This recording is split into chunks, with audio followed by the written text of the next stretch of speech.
Hey, how's it going? My name's Tim Scott. It's about 8:30 AM on a Friday and I'm just finishing the mix for a new track called El Toro. Now this is a flamenco rumba cross. There's a beautiful instrumental with nylon string guitar, so it's all sorts of subtle sounds and a bit of electric guitar and live percussion. I'll just play a little bit so you can hear it, and then I'll break down the mix a little bit and talk a bit about how I recorded these sounds.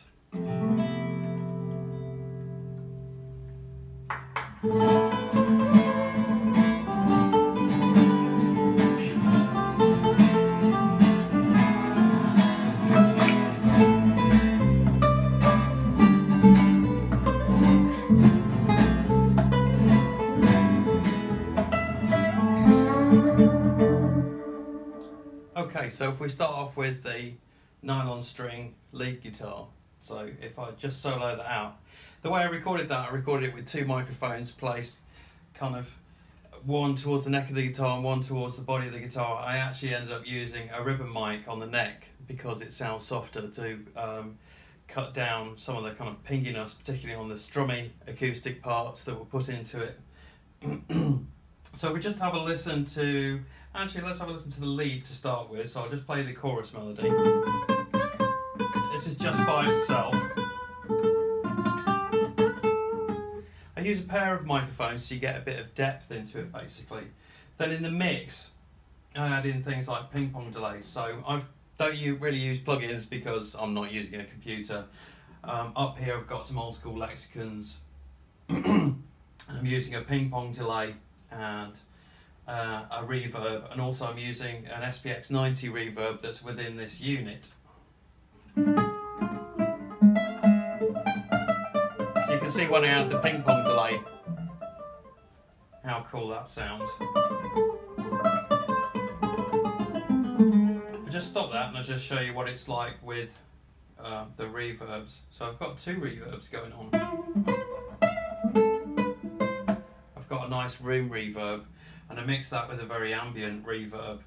The reason I do this is it just kind of it lifts it in different ways and helps it sit in the right place in the mix. There's something that I do that I don't know whether other people do, but I do use pre-delays on the channels that return my delays and my reverbs. So I actually separate it, but I actually work out from a beat map and I cut that down, cut the chart down and divide it until it becomes a number about under 30, but probably somewhere between 10 and 20, and delay it by that many milliseconds, so that actually you get some separation of the actual note as it hits before you get the reverb, which means that the reverb isn't covered by the initial hit of the acoustic guitar note. So if I just play the acoustic guitar with the reverbs on, let's make sure that's all going.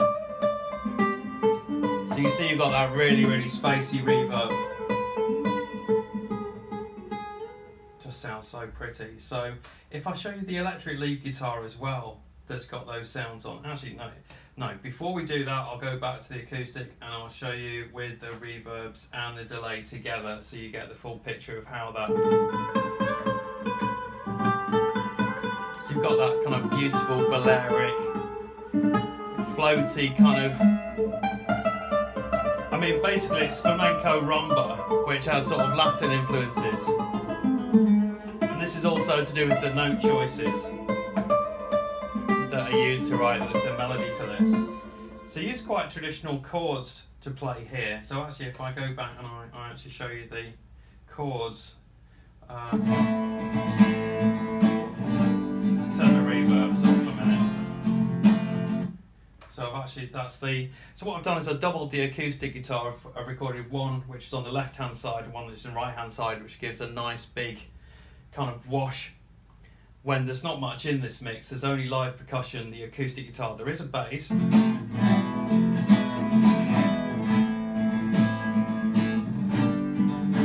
you've got the acoustic guitar,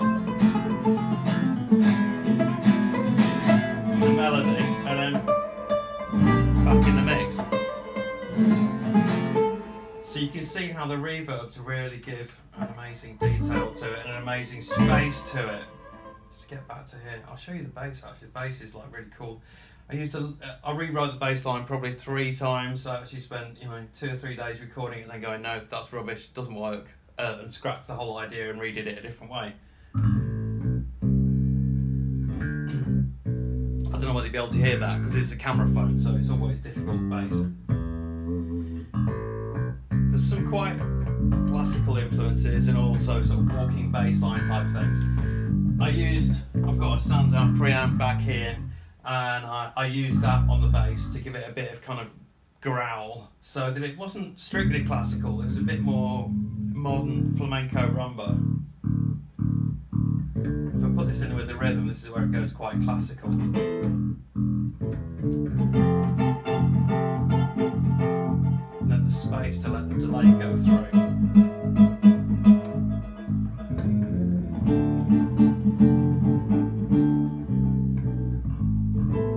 Now if I just show you with the electric lead guitar, that section, because that section is that's such a pretty section where it comes out into the breakdown about halfway through the tune, so I'll just section that up and just mark it up. And where is the lead? There we go. So if we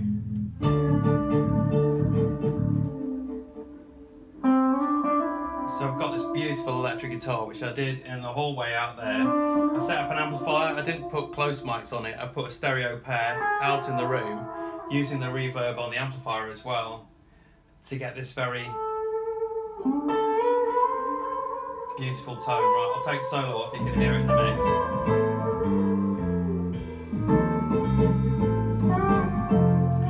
Next thing, just show you the percussion, listen. Bit of bongos. So it is actually real bongos. As people say to me, is that a sample? I'm like, no, it's not a sample. So all the percussion on this is live, so we've got like tambourine, and we've got real hand claps, to give it that authenticity, and triangle and cymbals. The main 3 tips I'd give you that I use when I'm mixing and recording is I record all the sounds really low these days. I used to record things higher. I mean, I've recorded shaker on this, and it probably peaks at -40 or -30. And the reason being is then it's loud enough for the mix, but it sounds really soft. And a lot of people make the mistake of trying to record everything too loud, and then it just doesn't sound pretty at all. I've actually done this mix master to -6, so the overall mix is at -6. So when I take it to be mastered, they can bring it up and they can do it much better than I can. But because of it being acoustic and the transient sort of peaks that you get that the meters don't always catch, I've allowed lots of space for that to happen so that you don't get distortion or it beginning to sound harsh or fatiguing. Anyway, thanks very much for coming in and have a look at my studio and have a look at this mix of El Toro. El Toro will be out around the middle of June. Take care. Cheers. Bye.